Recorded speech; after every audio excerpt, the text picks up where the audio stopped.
EP.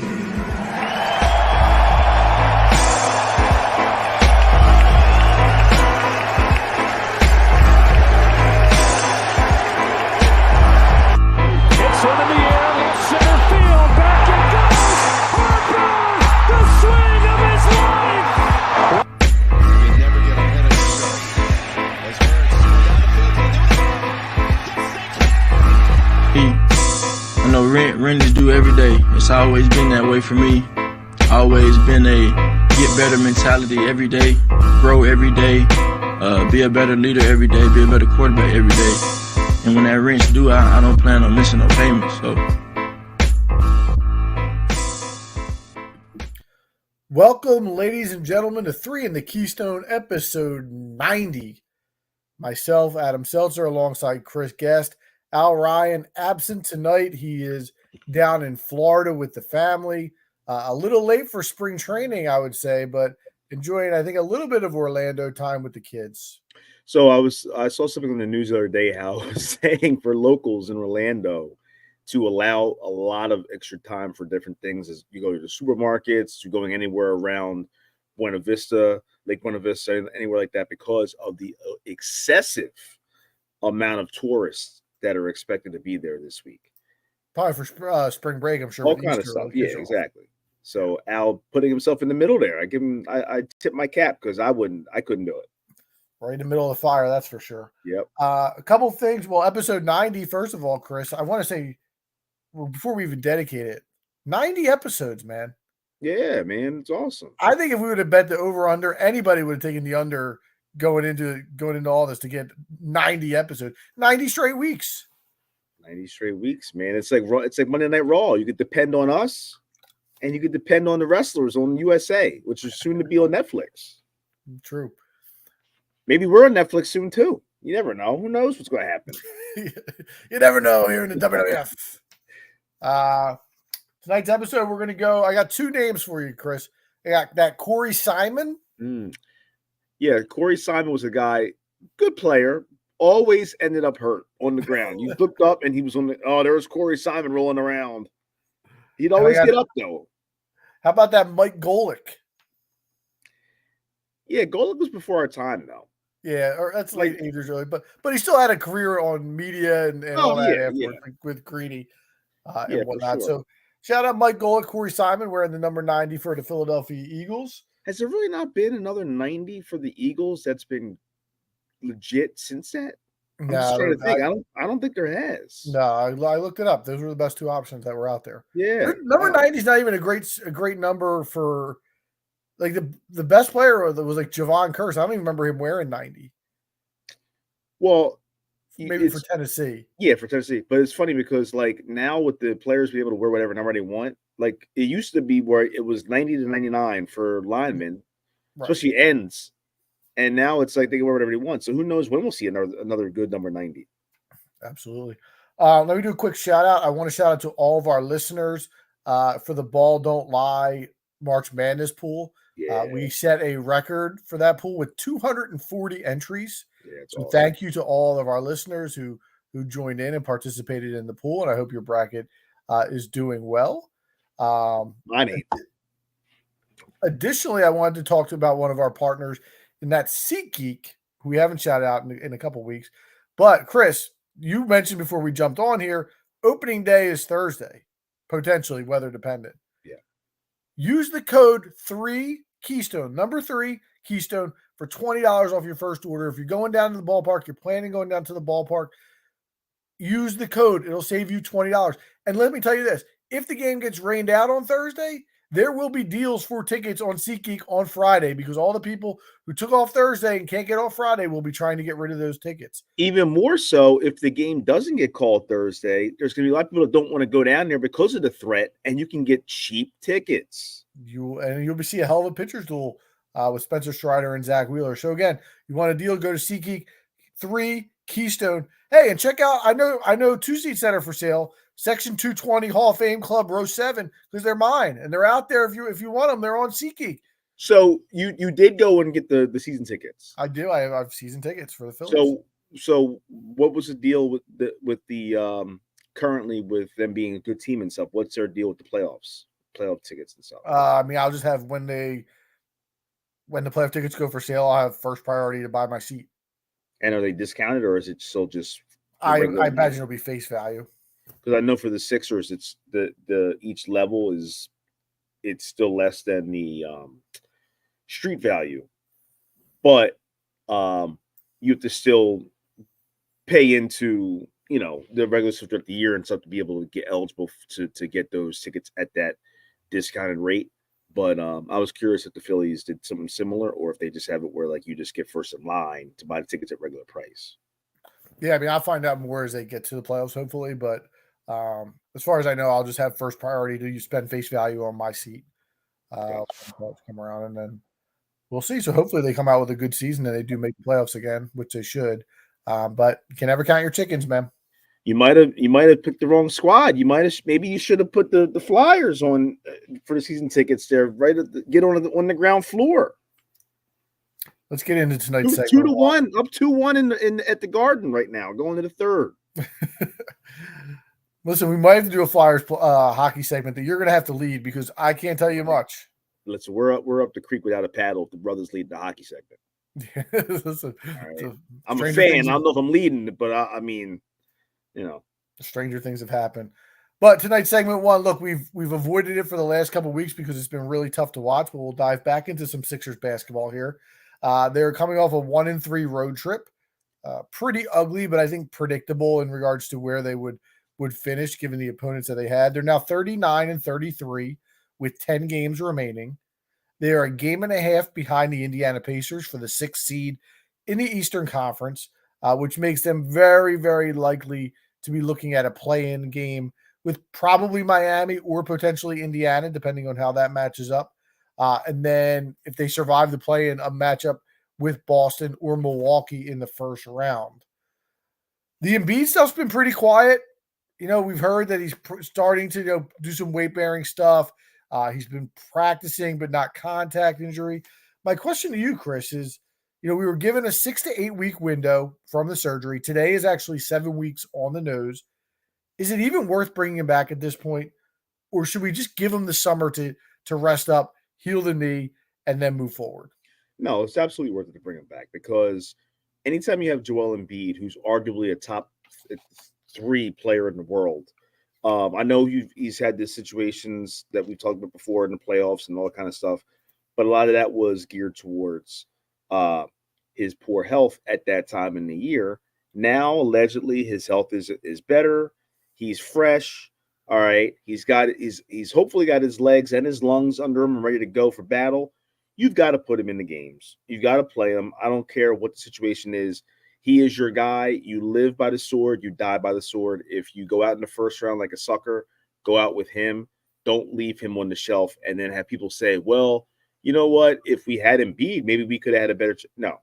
Like, if it happens, it happens. It's meant to happen. If it doesn't, it's not meant to happen. That's fine. But you can't have your best player just sitting there, especially when at that point in time, they're ready to go. We know Joel Embiid can still get hurt at any moment. He could play game 1 and get hurt, and then we're back to square one. So you take your chances, and you don't manage scared. I think that's a little bit managing scared, saying, well, let's just have him to sit out, and we don't have a chance anyway, so let's just have him sit out. If we thought that, remember back in 2022 with the Phillies, and that September when they were a little bit rough, and we were sitting here on the show, if I remember correctly, and we were bashing them. Yeah. And saying how it's not even worth it for them to make the playoffs and this and that. They went to the World Series and were 2 games away from a championship. Yeah, but baseball is a completely different sport than basketball. I'm just saying, if the Phillies had the logic that the fans had, we would have never had those moments. We'd have never had that experience. So you never know what's going to happen. And I'll tell you what, if we get to the 6, we can beat Cleveland. And if we beat Cleveland, we're playing we're playing Milwaukee or Miami probably. And at that point, Miami plays Milwaukee well. You never know. But also, Milwaukee in general does not scare me, especially with that coach that they have now currently, who's a choke artist. I don't have any fear in playing them. So you never know what can happen. They're playing really well lately. So they are. They've gotten – they are. And they're playing really well. They're playing really well. So here's a little experiment for you. I'm going to give you the last 10 games. I want you to run me down win, loss, win, loss, win, loss. And I know it's difficult because we don't know when we're going to have Joel or if we're going to get Joel back. But let's just assume for now that we don't. So they play the Clippers at home tomorrow. What do you got, win or loss? I'm going to say a loss just because I'd imagine the Clippers have balls. They're going to want to avenge that game the other night. I agree. Then they go to Cleveland. Win. Same thing with them. I mean, they've lost to the Sixers twice without Embiid. I think it'll be Mitchell's been out. Mitchell's been out with a broken nose for the last couple of weeks. Yeah, you could say that we have their number too, and that might be a little bit in their head. So it kind of goes both ways.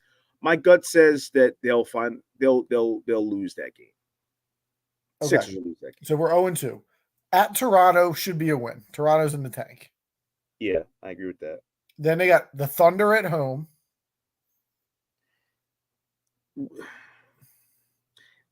It's weird because like we sometimes sneak up and bite like teams that are way better than we are. Not just teams that are better, but teams that are way better. So you're going to give us a win there. I'm going to say why not? Okay, listen, I'm fine. If we're going to say in Clippers, Cleveland, Oklahoma City, we're winning one of those three. That's fine. I think that's a game where you could target Joel to come back. I don't know. We haven't heard. I think facing Chet, I think that could be a game where he targets to come back, and it's a home game, the whole thing. Okay, so we got them 2-2 at this point. They got at Miami. I don't like Miami this year against us, at least. I don't think. I'm going to say the Sixers win that game. Okay, so you got 3-2, and they're both going to be fighting. So for that spot, so you know. I disagree with you on that one, but this is your exercise. So you got 3-2, and then the schedule gets soft for the last 5. So they go at Memphis. I'll tell you what. I think the Miami-Memphis situation, it's 1-1. Okay, all right, that's fine. So you got 3-3. They go to San Antonio. That's a win. So they're 4-3. Detroit at home. Win. Orlando at home. I don't think Orlando plays us well. I agree with that. So I'll say win. Okay, 6-3, and then Brooklyn at home.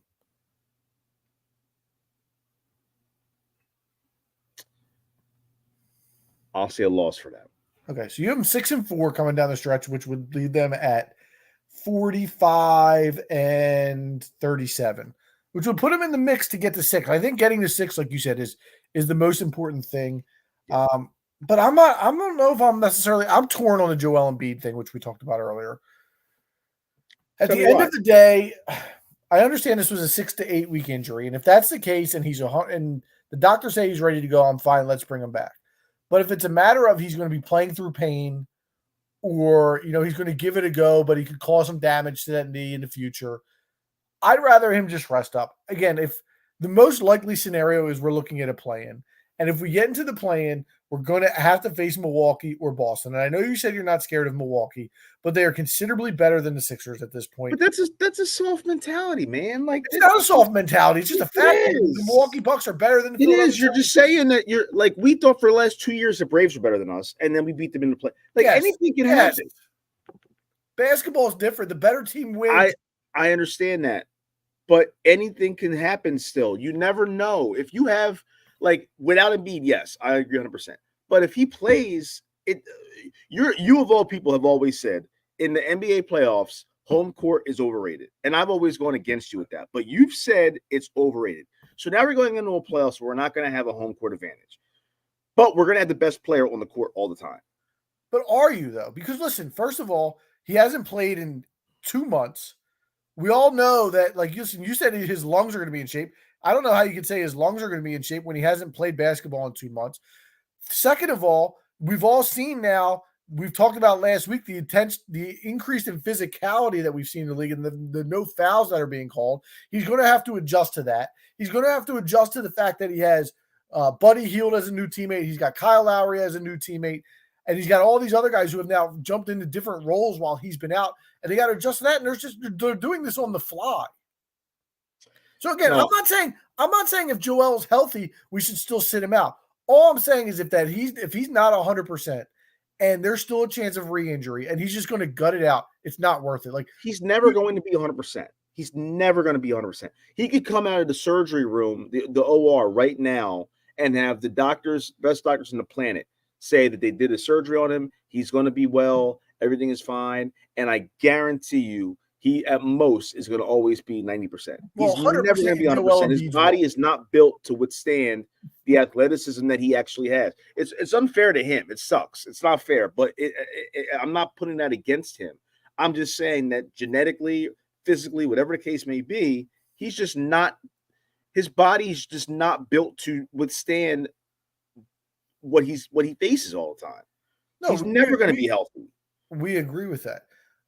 But we came into this year, you and I have, everybody said it was kind of like a gap year where they had all this cap space at the end of the year.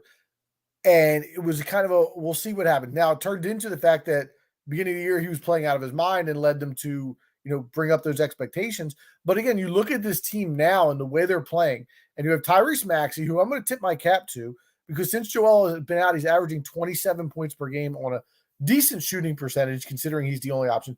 Tobias Harris is going completely in the tank. He's lost. He makes me sick, dude. I don't care what he did in LA the other day. Like that does nothing for me when you come out the next night in Sacramento and you lay another egg. Like I don't want to hear it anymore. You're also missing DeAnthony Melton, who has got a back injury, who I don't think is coming back this year. Well, but again, we don't know. But that leads me to another point, though. Not only is it Embiid that we don't have right now, but Melton would help. Covington would help.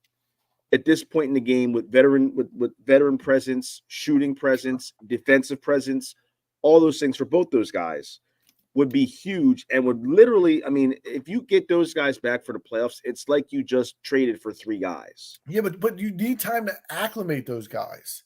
And you need time for them to kick rust off. We're coming down the stretch. We have 10 games left.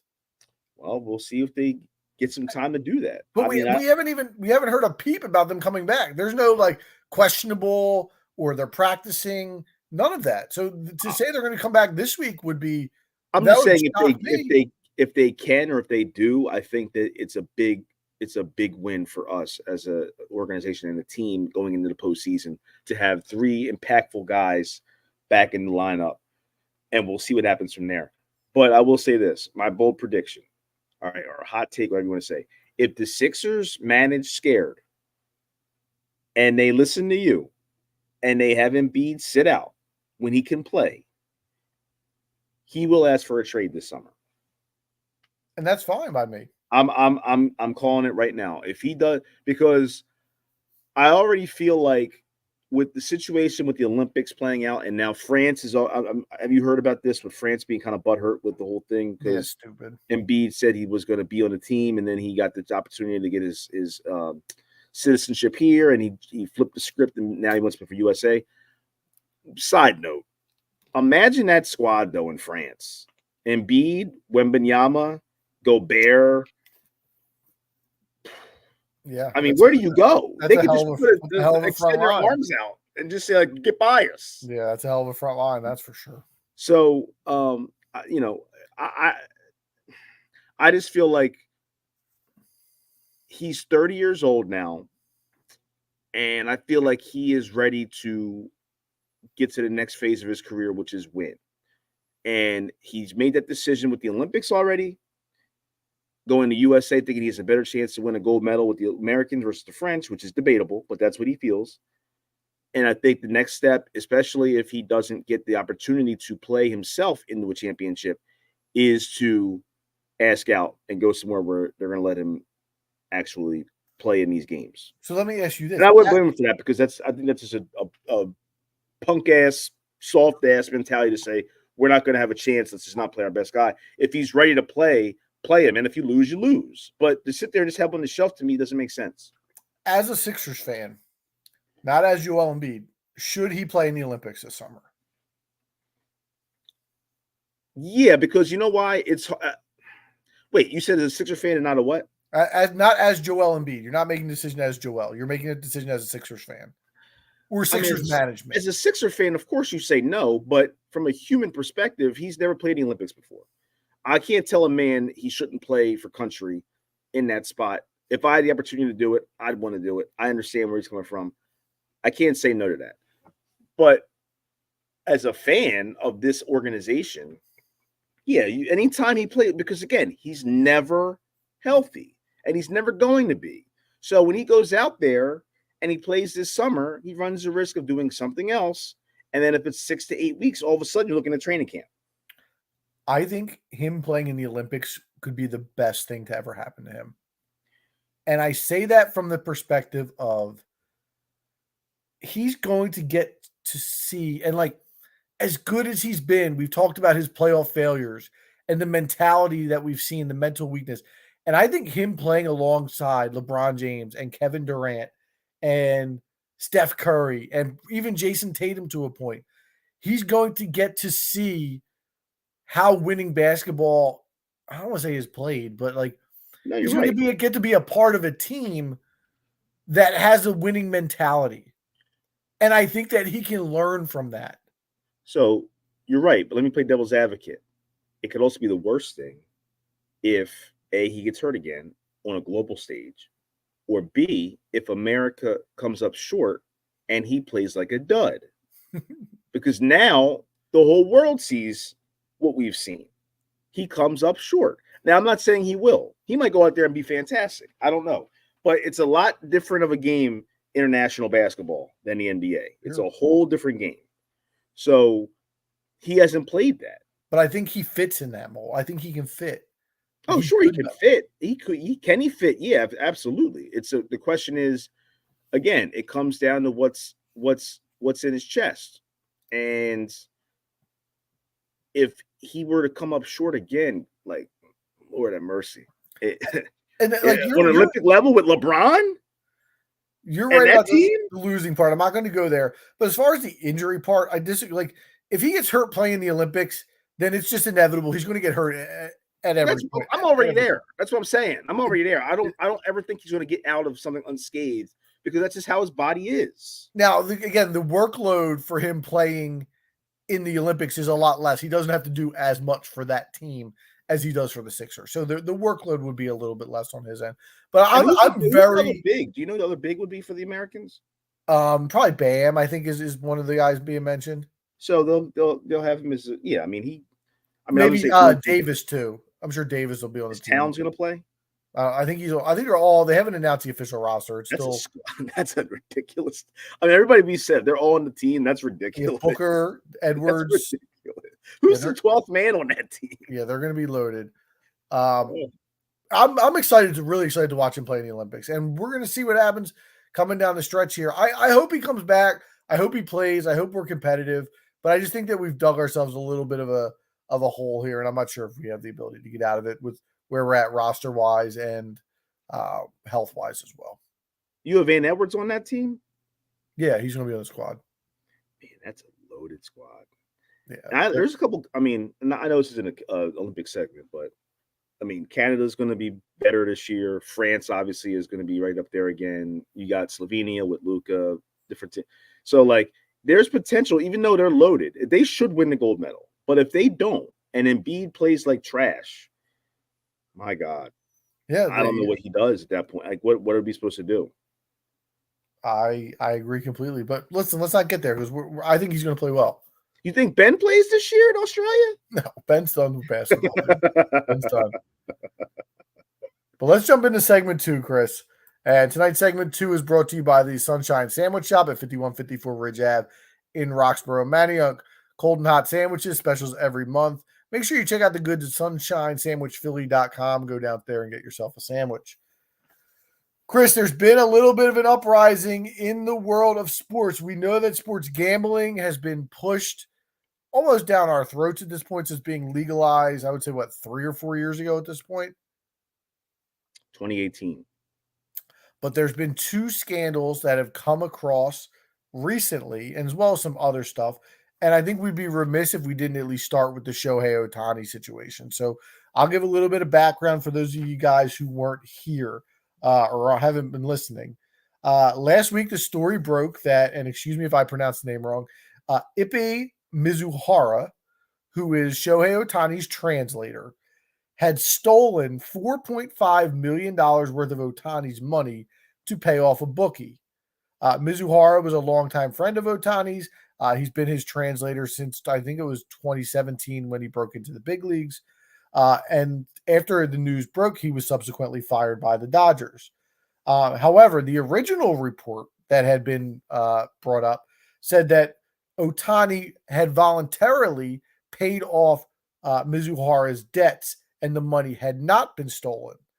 So there's a little bit of conflicting reports. Ohtani came out in a press conference yesterday and did say that Ippei had stole the money from him and he was telling lies. And the first time he knew about his gambling was in the team meeting in the clubhouse.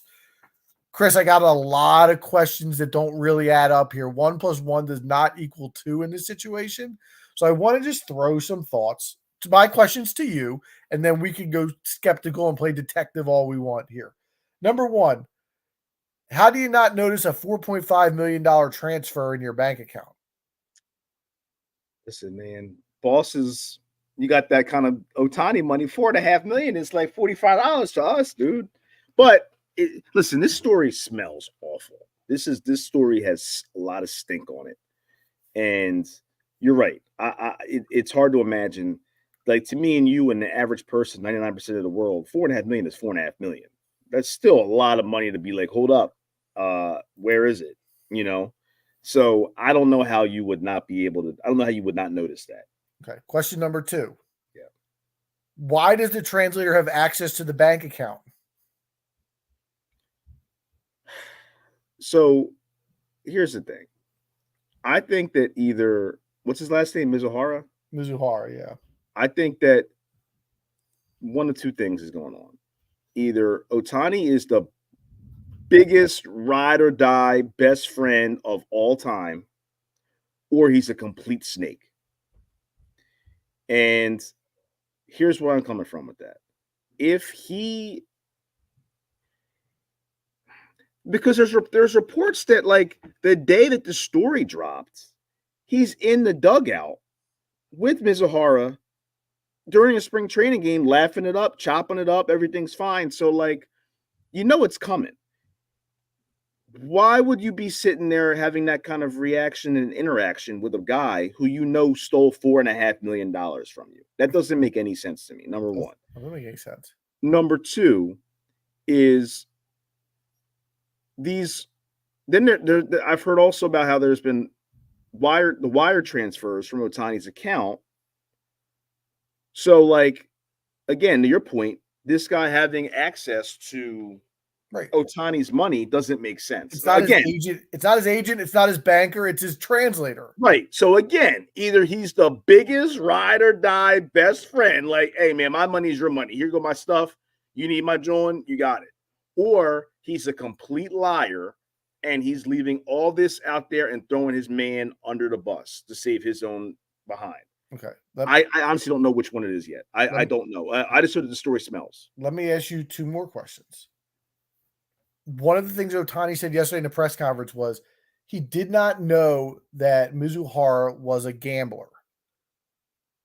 What do you think he was doing with the $500,000 wire transfers? He didn't know. He claimed he didn't know. He claimed it was stolen.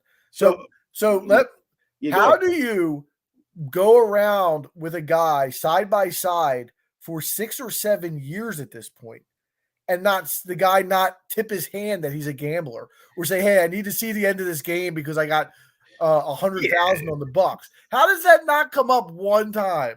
It's like one of us being like, oh, Adam bets on games?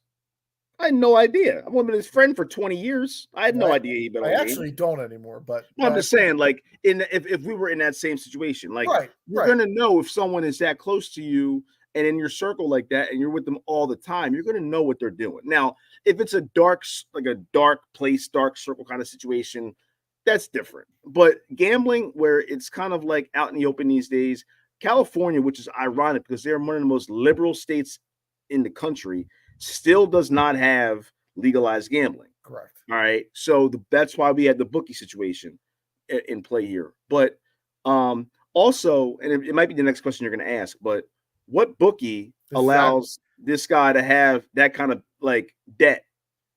If he doesn't know that he has connections to Ohtani to give him the money. That was my last question is How does a bookie let you run up a $4.5 million tab when you are an interpreter? If you're Ohtani and you're betting on stuff and you're with a bookie that's Right. sweat off his. He don't care. Right. He knows you're good for it. This dude, come on. Yeah, so I mean, like you said, it's one of two things, and the tipper for me will be: will we see criminal charges? If the guy stole $4.5 million from you, I would imagine you would press charges. Now we haven't heard anything of that sort. Or this guy, you said that Ohtani is a ride or die. This guy might be the ride or die. He might be taking the fall for Ohtani and getting a nice little chunk of change on the back end. I think that's more likely the story than at what cost though? Like, imagine if again, I'll put us in that situation.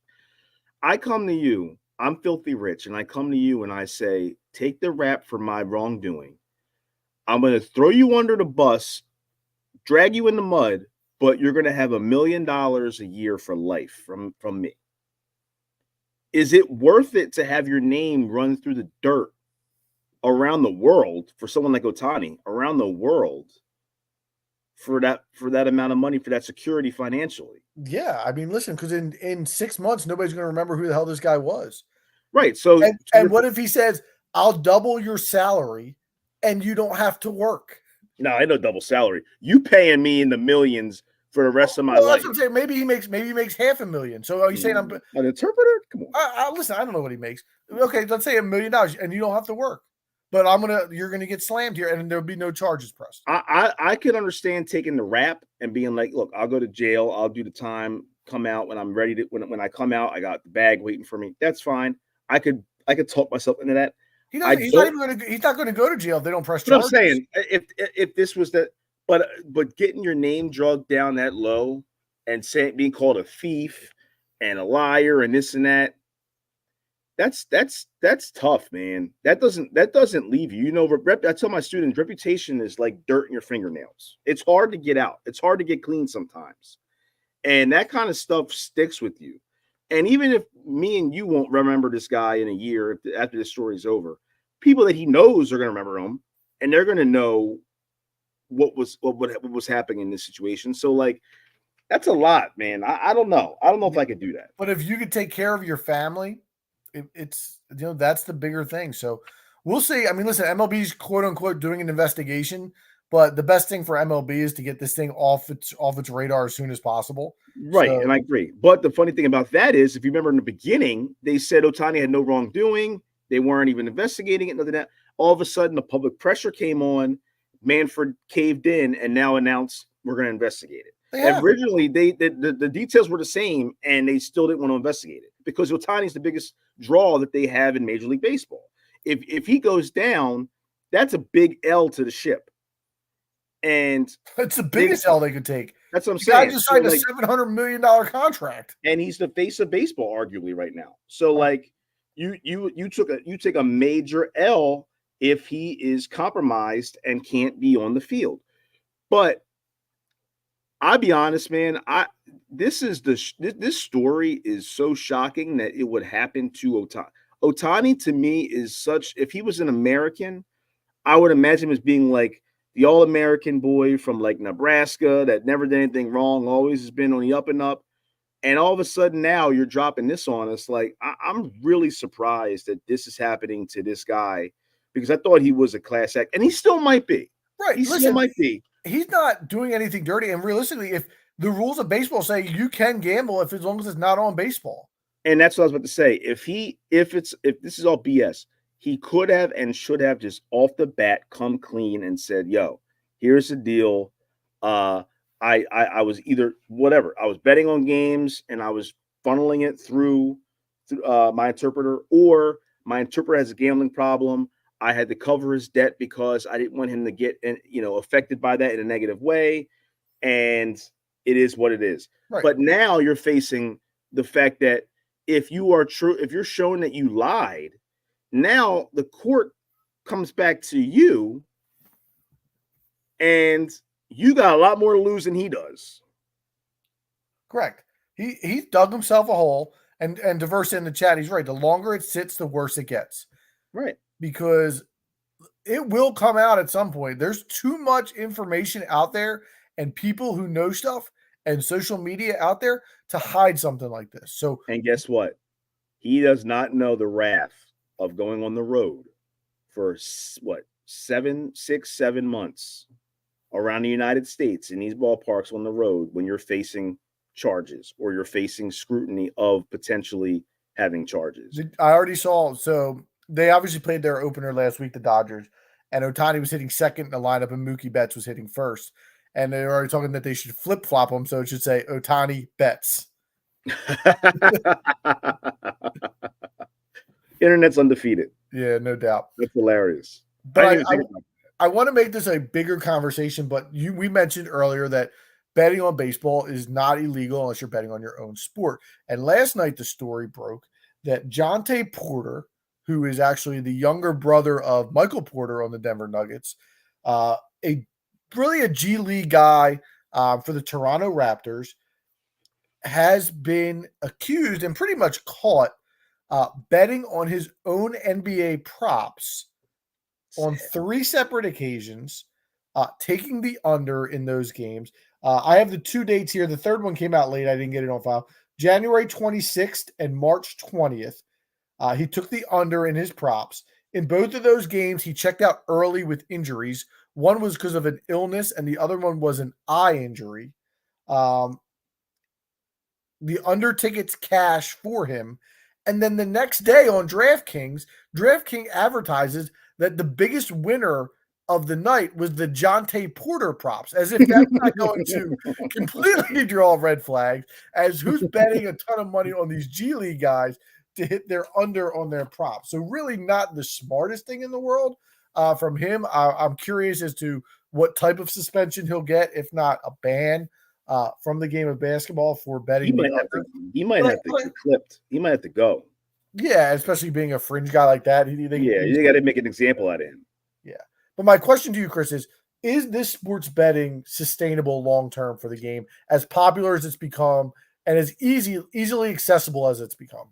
Well, I think that's part of what I'm saying is that the NBA has they have a chance to make an example out of this guy so that you nip it in the bud now without having to get a star involved. Because one day you're going to have the possibility of a star, or even, dare I say, a superstar, even if it's just for shits and giggles to put a couple dollars on a game, being outed as betting on a game. And then once that happens, imagine Kevin Durant tonight comes out and it's found out that he bet on any game, even if it's not his own.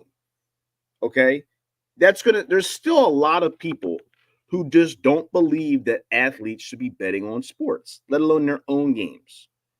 And I understand these guys have connections, right? So just because you're not playing in a game doesn't mean you don't have an impact on it. And it makes you think about the possibility of sports becoming WWE. Like, at what point is it going to be where these bets are I told Sarah the other day, I was like, I can't see myself doing that anytime soon because I can't trust these games right now. It's just too much heat right now. I can't trust it. We had that situation with the college game, I think it was, where the team was up 20 points with a 20.5 point line, and they held the ball 2 possessions with a minute to go instead of shooting the ball, even trying to score the ball. Like, things are happening. And as a regular Joe Schmo, and you're trying to win a couple bucks, or even just having a good time while watching a game and putting a couple bucks on it, it's hard to trust these guys right now. And thankfully, it's not getting to the point where it's like case after case after case after case, but it's enough that it puts doubt in your mind now. And that also goes to officials, even more importantly, because now it's like, especially in the NBA, are officials influenced by gambling? Even if they're not gambling themselves, are they influenced from third parties to adjust or to alter games? Yeah, and all that is really good points. And like you said, the thing is, it's become so accessible and so easy to do that there are so many more people involved in gambling than there was when it wasn't legal. There was easier ways to get action. It's just become so easy to place bets on games. You can go to talk to any sports fan now, and they have the FanDuel app. They have the DraftKings app. I just think that the NBA, not only NBA, MLB, and NFL, they have to be very careful because it's big business for them. I mean, the DraftKings ads, FanDuel ads all over all of their media. I read something that the NBA was working on bringing a platform where on their league pass you can bet on games on your remote control. Yeah, Xfinity's they're working on that. I got an alert about it the other day from my own cable. And my thing with that is, Chris, is like, dude, I have a kid, like I have a 7-year-old kid. I don't need him looking at the lines for the basketball game while I'm trying to teach him about the game. Like I don't need to develop that type of stuff for my kid at that age. Like I don't see the need for, like, that's where I think we're taking this too far. Well, you're right, but I would imagine at that point that they would have settings that you could adjust. I would imagine. But you're right. If they don't, then shame on them. Because there are a lot of children and young teens that watch sports, obviously, and they're already seeing things. But to play devil's advocate, you watch ESPN, they have the Daily Wager show off the bat, where like you have from whatever it is, 6 to 7 or whatever it is at night, where those gambling experts, who are awful, by the way, do not follow them because you will lose money, are having a show 100% geared towards gambling on sports. So even on post games, we've seen it for the Sixers. Like they talk about points bet, and this was the line or the spread for the game pregame. Now at the start the fourth quarter, this is the spread. Or at the end of the game, they'll say the wager of having Embiid score 30 plus and the Sixers win was plus 150.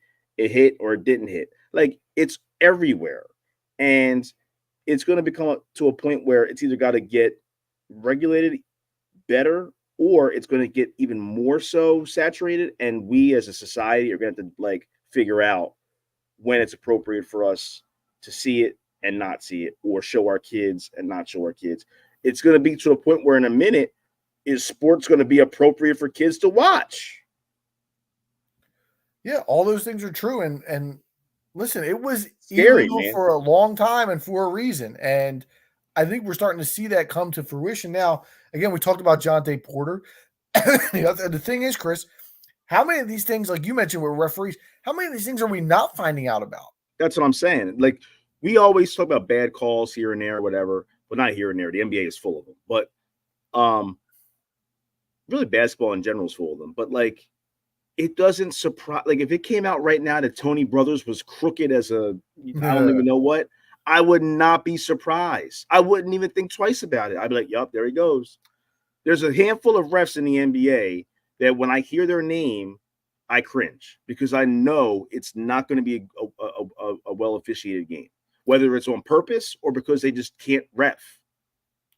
And the thing is that also, like, this has been a problem for a long time, right? There's been point shaving scandals well before this became legalized in the underground market. But the difference now is you can bet anything now. We talked Jontay Porter player props. There's so many different ways to sneak this through if you're a player trying to bet on a game. If you're Bryson Stott and you decide, hey, one game I'm going to take myself the under on hits tonight. That ain't hard. That's not hard to fix. So there's just so many different things. It's not just, Lakers -5 where we got to do some work and our teammates got to do it.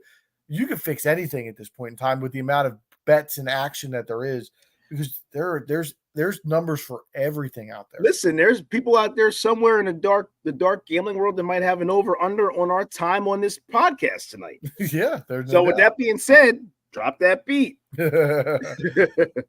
Diversa in the chat, I agree with him. Tobias Harris should probably be investigated for the under on his prop. Dude, you know what, man? I listen. You might be onto something with that. I don't understand this guy. I know we already had that was segment 1. We gotta let it go. I know. But that's it's funny, but it actually really is interesting to think about that because he just goes up and down way too much. Yeah. Not accusing him. I'm just saying, like, I could understand where someone could think that. All right, so we're just gonna have something to keep an eye on in the future because gambling, I don't think it's going away by any means. But if this Otani situation becomes what it is, you will see a lot more regulation, I think, from these sports because it's not only baseball that's going to have to react; it's the other sports as well. If somebody And of that nature making that type of money is betting on the game, that's going to be a game changer for and all that's sports. even more of a reason why we need bot officials in every sport, umpires, NBA, everything. I'm tired of watching people just screw games up. And also, I think that if we get to that point where sports, like I said earlier, is just not appropriate for certain age groups, that's going to be a sad day. It really is. And I could, unfortunately, I could see that but if you said earlier, gambling's been around forever and there's always a black market for it, just like marijuana, right? We had the prohibition with the alcohol. Like, you're going to find people who are going to make money off of certain things no matter what. So do you just join in and just make it legalized to minimize black market and minimize violence and minimize Well, it's more theft and about minimize that it's kind of. about so they get their cut. Like let's not get it twisted. Well, that's of course. The But I'm NBA saying, and NFL are getting a nice cut from DraftKings for advertising money. The government's getting their cut in taxes. So everybody's got their hand in the pocket here. There's no doubt about it. 100%. And so even with the whole drugs thing now, with the popular conversation about for marijuana being legalized as a federal law versus just by the states, like of course the government's still going to be able to profit from that. But that's a different conversation for another episode because that's a whole episode in itself. I'll say that much. Absolutely. All right. Anything else before we move on to segment 3? We got a fun one Uh, tonight. Gambling problem called 100 Gamble. All right, let's move on to segment 3. I thought it would be a good night to do this with Al not being here tonight. But obviously, you and I are brand new fathers in the world, and Al has his 3 kids. But Al's kind of reaped the rewards seeing his kids grow up at this point. He's reaped the benefits of seeing what they've become. When you and I are still in the very beginning stages of what's going on. So I thought, given that Hayden just turned 6 months last week, your girls are what, 4 at this point? 4 months. Yeah, so Simone and Santa will both be 5 months on the 4th. 5 months old. Okay, so next week, so a little bit older than I had. I thought it'd be cool to put a list together of the best things about being a father and the worst things about being a father. So I'll throw it to you. Where do you want to start? Do you want to go? You want to alternate? You want to go worst first? You want to go best first? How you want to do it? Let's have a conversation. Just kick one out there. I'll kick one back. We'll just kind of spitball it. All right, I'm going to start. Let's start with the best. Let's start on a positive note. I got number 5 on my list, and this was not. This is I didn't make a number. I didn't make numerical, by the way. I did mine in order here. So this is my number 5, and this is one that you're not going to have on your list for a certain reason. But I've watched my son grow a bond with my dogs. Interesting. And I think that's the coolest thing. He'll reach out for them. He'll grab them. They'll come up to him when he comes home. They'll smell. Diverse in the chat says my daughter's going to be 8. Holy shit. Yeah, man, the time flies, that's for sure. But I think it's just really cool, not only watching him grow a bond with my dogs, but to my dogs to grow a bond with him. I think that's been awesome to really see. And the last few weeks, it's really kind of taken center stage. Yeah, I mean, we don't have pets in this house, but I could see how like that. Anytime when we see it on social media or anything like that, where that plays out, where there's like a interspecies connection like that, where the animal, especially just there's videos of like the dog like cuddling with the babies and all that kind of stuff, or like it's so fascinating that could happen, Yeah. and that connection is just so pure. They take him in as one of the pack. He becomes a member of the pack. Exactly. It's such a pure connection and one that lasts, for the forever. So that's awesome. I think that for me, one of the things is, again, not that we have pets here, but just being able to know that another human, a human being loves and needs you so much. Like, you can always speculate, like, of course you feel like what your spouse feels that way or whatever like that, but it's always still a speculation technically. Like, it's never like, like with a kid, it's total pure 100%. Like you look in their eyes and you just know that you're their everything. They Yeah. don't know you, like they literally can't survive without you. And like seeing yourself in your kid, I think like we're starting to get to that now to the point where the girls are getting older and they're starting to show personalities.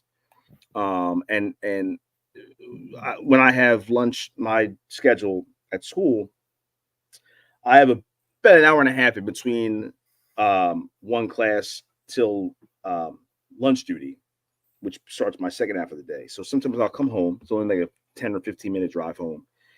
And when I come in the door and I go in there and Sarah's feeding them, and their faces both just light up, and Sienna especially just goes ape, like just I don't know what she's saying, nothing, but you can just tell that just made everything for her. Yep. And so like what that does when I see my daughters smile at me, and I hate to say it, like I don't know what the word I'm looking for is, but it's something specific about a father-daughter connection that when your daughters have that look to you, it just melts your heart. Like it just makes you, it makes you so vulnerable in a good way. You put Yeah. your guard down and you're like, you know what? I could have the worst day in the world, and I come in here and I see that, and it genuinely changes everything for me. Like Yeah. I get totally reset, and that's one of the best things in the world for me. That as a parent now, I truly feel sorry for anyone who doesn't get that opportunity to experience that because it is such a life changing experience. It Yeah. really is. No, no question. I have on my list right along there the smile and laugh. When you Yes, get that smile and laugh, um, it's that's worth everything. yeah. I took a video the other day and it was funny. Everybody knows I'm obsessed with golf. So I have Hayden in his exo saucer. So he's standing in his exo saucer and he's watching me and I do an air swing with my golf, no club, just practice my swing with my arms. And I finish the swing and he starts dying laughing. I mean, I saw that clip. Yeah. And I was just like, that's just awesome. And I sent the video up, but fantastic. Because he could be saying, and the funny thing is too, like his laugh could be like "Daddy's awesome" or "Daddy's great," or it could be like "That swing ain't shit." Yeah, that's what I said. I Like, said, you don't know what he's saying. my son knows my swing sucks. All right, I'm going to switch gears with you on my next one that I have for best thing. Time away, a day off. So like I haven't had it. if Sarah brings the baby somewhere, no, it hasn't happened. I haven't had it. We haven't really had that yet. Dude, when you get like that, even if it's just for like 2 hours, when you get that 2 hours of just time to yourself. Oh, that yeah. I Yeah. thought you meant like extended, like for a day or for like a couple of days or something like that. Like Dude, if I'll someone even else take a watched couple the kids. hours. Oh yeah. But I that have is that on like, my that's needed.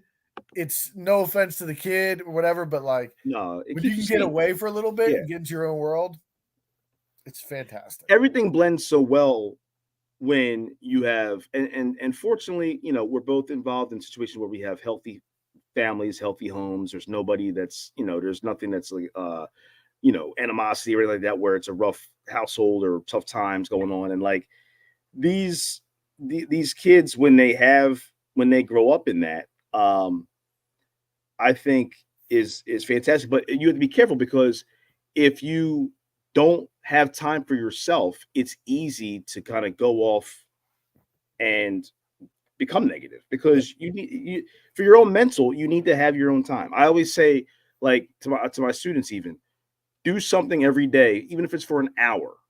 Do something every day that you look forward to. Because if you don't, life's already hard enough as it is. And then you throw kids on top of it. You throw a spouse on top of it. You throw mortgage on top of it. You throw all that kind of stuff. And if you don't have time for yourself to do whatever, read a book, go to the gym, golf, whatever, life's even harder. You have an even more uphill climb. So I agree. You got to have your own time. Moms, dads, you got to have a little bit of time where you're just kind of, all right, I need a minute, pass the buck to your spouse or whoever's helping you take care of the kids. And if no one's helping you take care of the kids, again, I truly, genuinely feel bad for you not being able to have that moment. But hopefully at some point you can get that. Real talk there from my man Chris. Chris, why don't you hit me with another one you have for like a good A positive. Yeah. I think we're getting to the point too where like when we know now and we see what they want and need. Like they'll start crying. Like now the crying's not random anymore. Like we know it's because they're hungry, or we know it's because they peed or pooped or whatever, or we know that they're getting cranky because they're tired. We start now. We're when we feed them, both of them are getting to the point where like if we give them a break with the bottle and they start like freaking out because they want more milk. They're ready to. They're still hungry. It's not you're no longer speculating if this is hitting the spot or not. They'll tell you now if it's hitting the spot. Happy versus sad. We see now they're smiling, they're laughing when they're in good moods. Simone is very much a morning person. She gets that from her mama because I don't like mornings. But when she wakes up, she's a tough nut to crack. But she loves mornings. That's when she's probably the most positive. She's smiling, she's active, this and that. But yeah, I would say that when you get to that point where because then as a parent also like the book becomes easier. Right, the manual becomes more clear. It's not written in Mandarin anymore. Like you're starting to understand what to do. Right. And once that happened, that's a game changer. Because when you can read the manual and know what it's talking about, it's a total game changer. So like we're at that point now where being able to understand what they need and what they're looking for us to give them is so helpful for us as caretakers and providers to them. Yeah, no, I'm with you. And I had as my third one, and kind of in the same boat.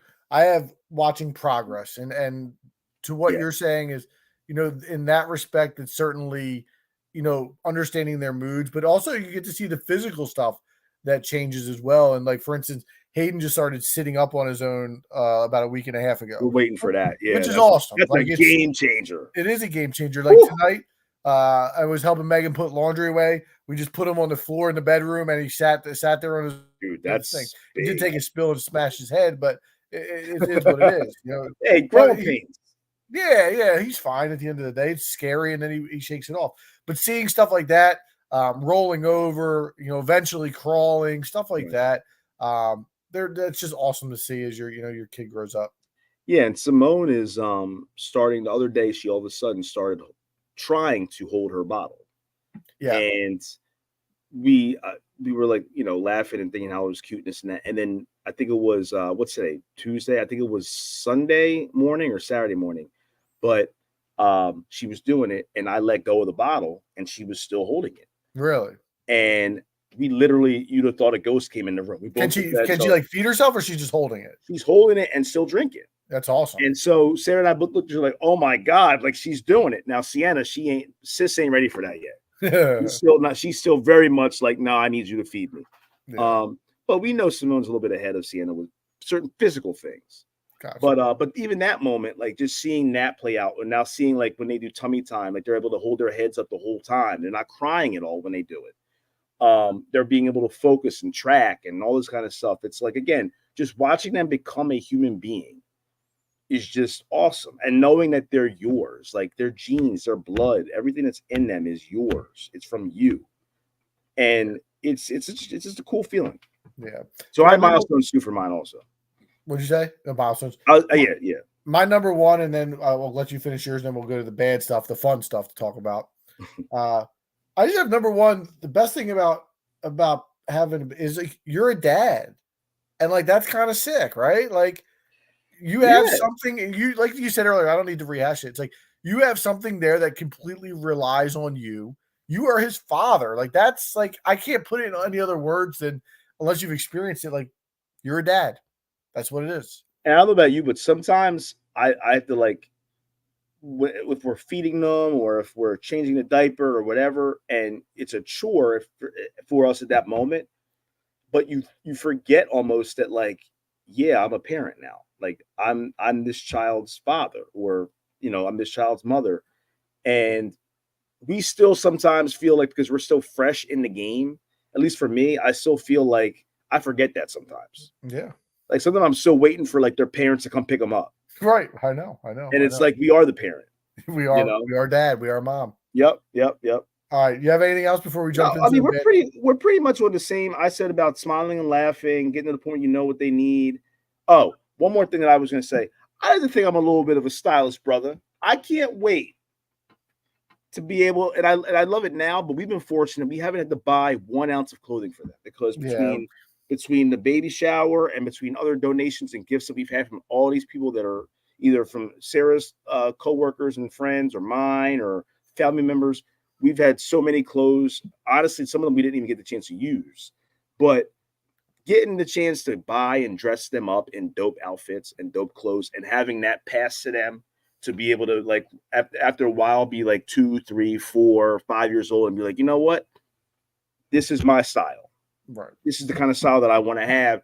And even and who knows what that is, and it might look different than what I envision for them, but until that comes, we need to put them in fly stuff that we think is fly looking and cute looking for young girls their age, and for you for a young boy his age, and it's adorable. Like, who doesn't love a well-dressed awesome outfit, especially when you put kids in adult outfits? Like, there's nothing cuter than that. Or even the funny onesies. Like, we sent him to daycare with the other day. He had a onesie on his head. I'm told I like golf. Like, I was that's that's awesome. Yeah. We have a Halloween idea that I don't know if we told you. I'm not going to reveal it, but if we get a chance to do it, it's going to be fantastic. And they're still young enough where it'll work out and like they won't like oppose it.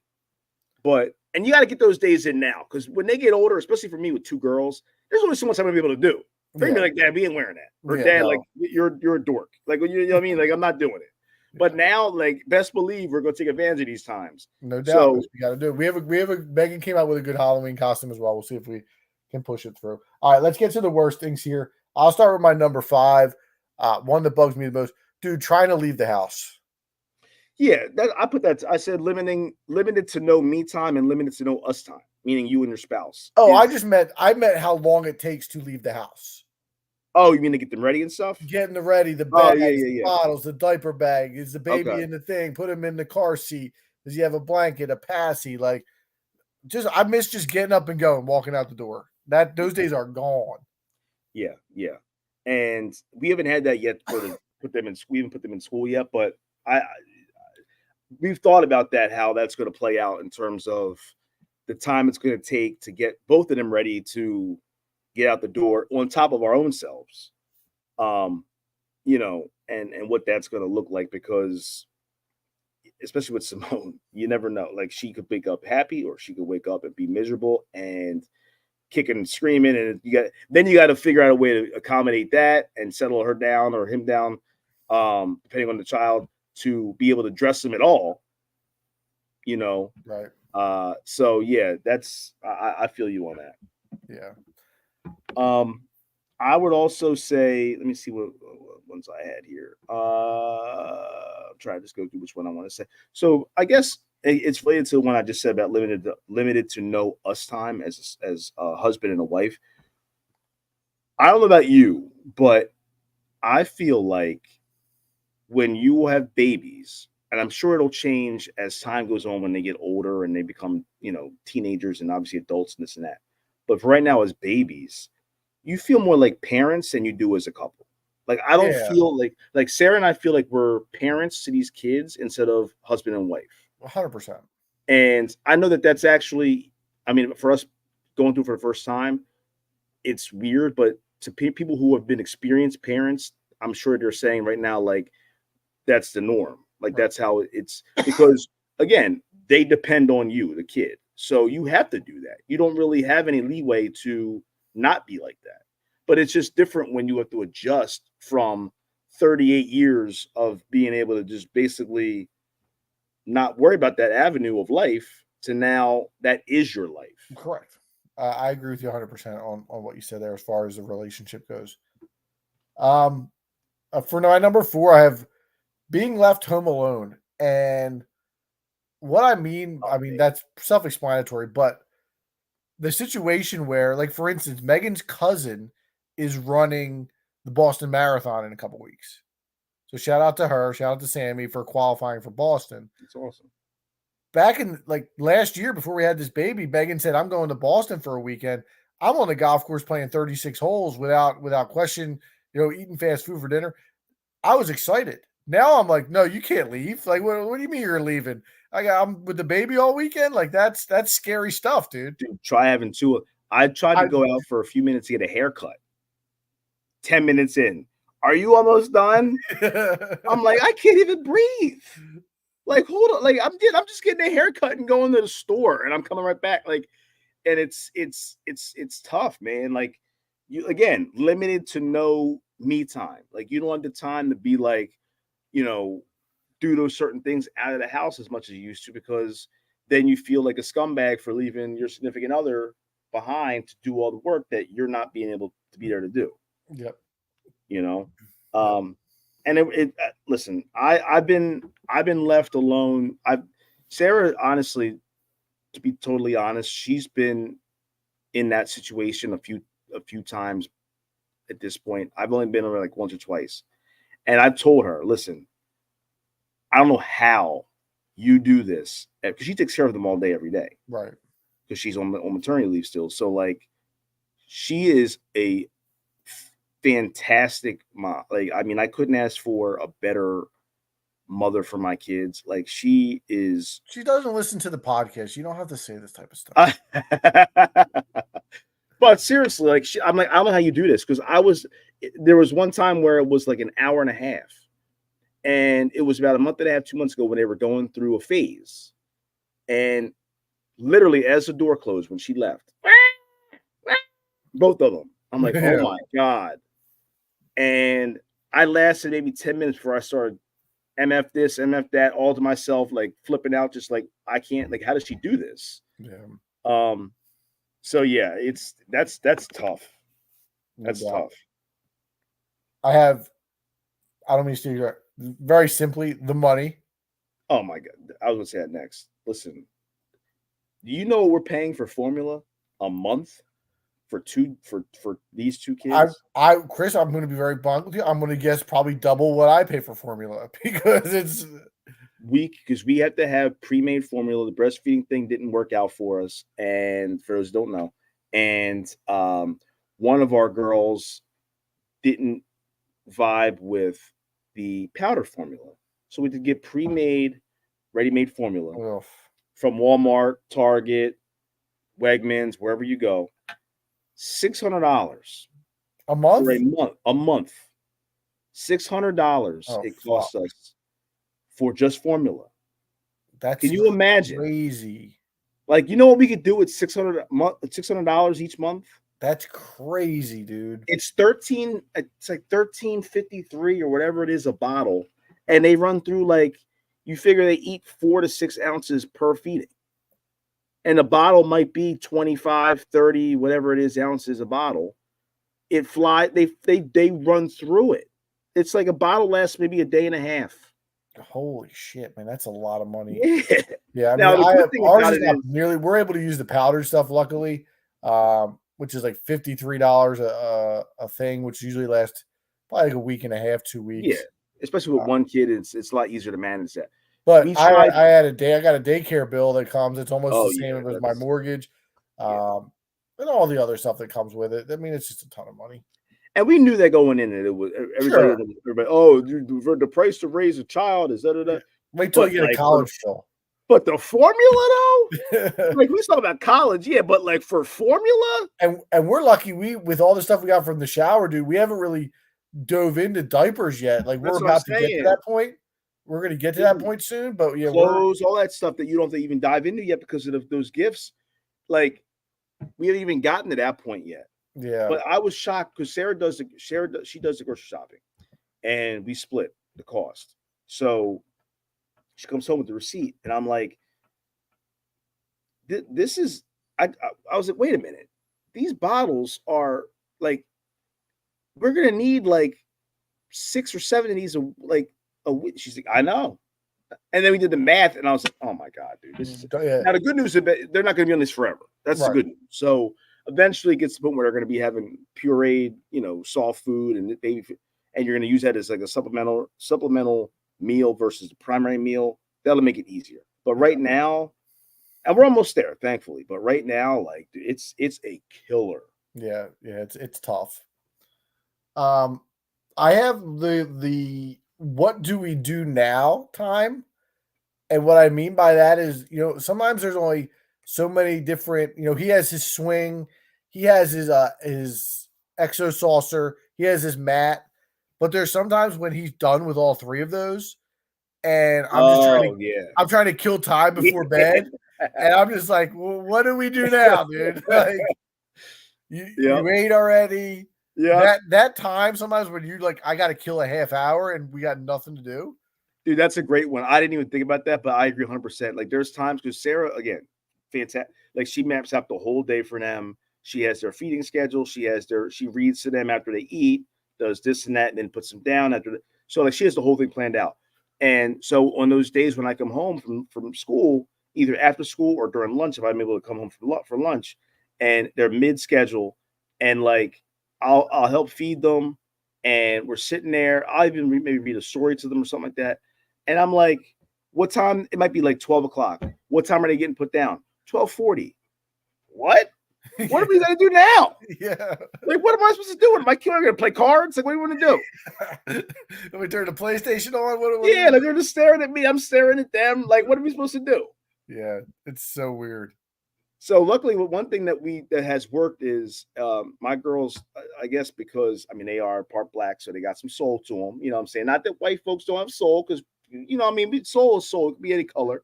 But we found Snoop Dogg has baby songs. Oh yeah, and they are fantastic. They are like real regular beats, but they're about baby stuff. Like, it'd be like a hard beat, but then it's about like how to be a good person, or how to clean your ass when you go to the bathroom, or like how to be your ABCs, all this other stuff. But it sounds like regular hip hop, and they love it. As long as it's not Diddy, all right. That's over with. But it's so cool, and it's brilliant on his part, like, because kid songs are timeless. Like, you can always use those; they're never out of style. Yeah. All right, hit me with how many more you got on the band? I just got really one more, really. Two actually. I do the diaper changing. I'm not a fan of diaper changing. It is easier. I never thought it would be like hard. I wasn't one of those people, but I just don't. Some things you just don't like doing in life. I just don't like doing it. Sarah loves it. She has no problem doing it, to her credit. So I do it with her, whatever. But like, at the same time, I don't love it. But when you have a wild baby like Simone, who just kicks and goes all over the place and doesn't settle down and then pees on you, it's like clockwork. You take her diaper off, she feels that air or whatever, and you better have that second diaper underneath you already. Otherwise, it's a wrap. Like, plenty of outfits that just got put right back in the hamper, or like all kind of stuff, because she's just nuts. Just wild, and that makes it so much more challenging as it is, and annoying as it is. So diapers way easier than I thought they were going to be. Yeah. It's like I said, it's not an ease thing; it's just an annoyance to me, in my opinion. More about the volume than the actual task. Yeah. All right, but I have my number one. I assume it's your number one. It's the sleep. No, I didn't have that. You didn't have sleep? You girls must be sleeping good, man. No, we're not. But that's because we're not sleeping. I didn't even think of that, because I was sleep deprived to think in my right mind of all those other things that I missed, like the ones that you were saying with the time situation and all that kind of stuff. Hey, let me give you an example. So Hayden is 6 months now, and he's shown flashes, but he's never put it together. So he had two nights back to back 2 weeks ago, where he went from 8 p.m. to 6 a.m. straight through. That's a win. And you think that's it? You think you're in the clear. And he's just never touched it again. And now I think we're going through like a 6-month regression, where the last like week he's getting up at like every 3 hours. And it's just, it's a nightmare. And it's hard because now the doctor said yesterday at his meat checkup, like, he doesn't need to eat in the middle of the night. Because he's 6 months old, like, he gets enough food, so you don't need to feed him. So now you're just trying to rock him, and he doesn't want to go down. And it's like, all right, well, I know if I give him a bottle, he'll go down. As I was saying, is there a period of time for him where like you need to wean him off the bottle versus just stopping? Yeah, so that's what we talked about tonight, and Megan proposed trying to just wean it down where, if he goes down at 8 and he gets up at 11, he doesn't need a bottle. But if he gets up at 2, it's okay if we give him a little something, give him a little something and try and and reevaluate in a week or two if we can get him back on a little better schedule. But yeah, the thing is, like, it's like even the nights he's sleeping through the night, you're not sleeping because you're waiting for it. Yeah, I mean, and we have like Simone Al in the chat. Oh, said, I can't leave you two alone. This segment is crazy. I hope for your sake your wife never listens to this cry fest. Al, we talked about the great things before. So we talked about the good stuff earlier. We already talked about the good stuff. Yeah. We're giving a straight up no chaser for those that listen that don't have kids yet. This is what you're facing, the up and the down. But guess what?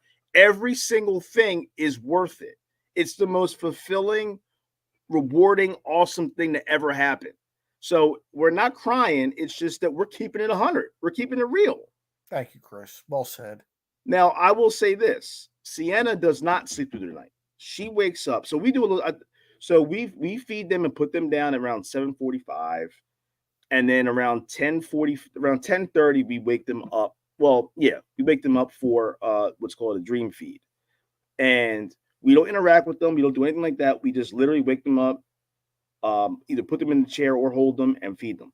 And then that's ideally supposed to be able to give them enough nourishment and fulfillment from food for the night. And then they'll sleep until the morning. Well, Simone has no problem. She's there. She's been now for literally about 3.5, 4 weeks now straight, sleeping from that time until like 7 a.m. And sometimes we got to wake her up at 7 a.m. That's fantastic. Right? But Sienna, old girl, by 3 o'clock, she's kicking, right? All that other stuff. She's ready to go. And then you lay there and you're like, let me see if she's gonna go back to sleep. Yeah. And then you keep waiting and waiting. And every once in a while she will.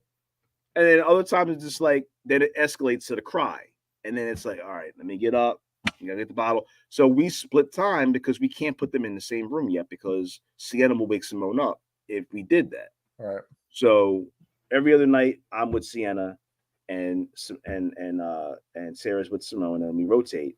So like tonight I got Simone. So your boy gonna get a night's sleep. That's always nice to know. Yeah, I'm gonna sleep tonight, but it's tough. But the thing is, she's not up and down all night. It's just one time. And it's like clockwork. It's between 3:30 and 4:30, and then you feed her. She goes back down. She's fine. But we're just trying to get her over that hump so we don't have to do that anymore. Yeah, Seltzer family's still struggling with that, but we'll go through it. But all right, listen, it was good to get a little vent session, a little not only vent, but understand the perks of the job as well. So we said before, you can't it's like, why didn't people tell us about the bad stuff?